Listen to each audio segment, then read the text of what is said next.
One day, the young monk and the old monk were walking through the fields when they saw a farmer working hard, scattering seeds into the soil. The young monk stopped and watched the farmer. He then asked, "Master, why does the farmer work so hard to plant seeds?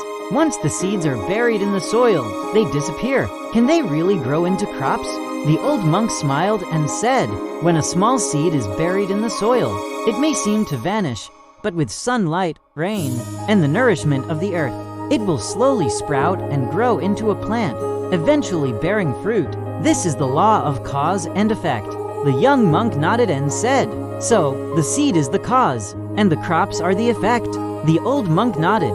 "Exactly. Every result in this world comes from a cause. The farmer sows specific seeds and reaps the corresponding harvest. If he plants weeds, he cannot expect to harvest rice." The young monk suddenly understood and said, "Then our actions are also like planting seeds, aren't they?" The old monk smiled gently and replied, "Exactly.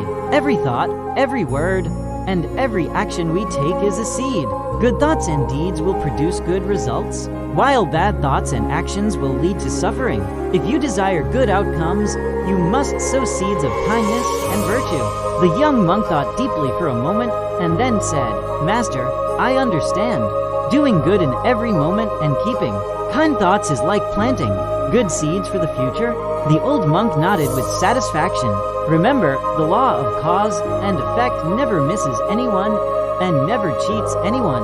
What you sow, you shall reap.